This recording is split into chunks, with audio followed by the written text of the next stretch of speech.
Hindi bumenta sa palasyo ang pagtanggi ni Vice President Sara Duterte sa kanyang umano'y grave threats laban sa Pangulo. Ayon kay Palace Press Officer Undersecretary Claire Castro, seryoso ang binitawang pahayag ng bise na may tuturing na banta sa national security. Nakatutok si Harley Valbuena. So, ang Vice Presidente ay naniniwala sa kanyang sarili na wala siyang ginawang pagbabanta sa buhay ng Pangulo kahit kitang-kita na sa buong mundo ang kanyang mga tinuran, ang kanyang galit at ang kanyang mga pag-amin. Ano pa ba ang dapat napatunayan? Ito ang binigyang diin ng palasyo matapos sabihin ni Vice President Sara Duterte na walang ebidensya ang prosekusyon sa alegasyong grave threat laban sa kanya hinggil sa nagpapatuloy na impeachment trial.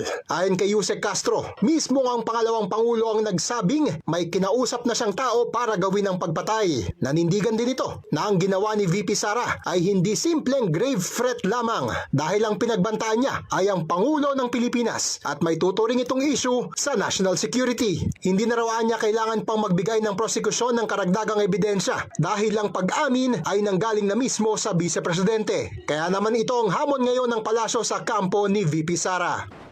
Dapat sila magpatunay ng justifiable reasons nila kung bakit nila ito, or rather, bakit niya ito ginawa at sinabi. May buwelta rin ang palasyo sa sinabi ng kampo ni VP Sara na hindi naman anya direktang pinatutungkulan sa death threat ang Pangulo at ang unang ginang. Isang katawa-tawa ang ganyang mga pahayag. Unang-una, hindi ito lihim. Lahat ng tao halos nakapanood. Hindi na sa Pilipinas, kundi sa buong mundo.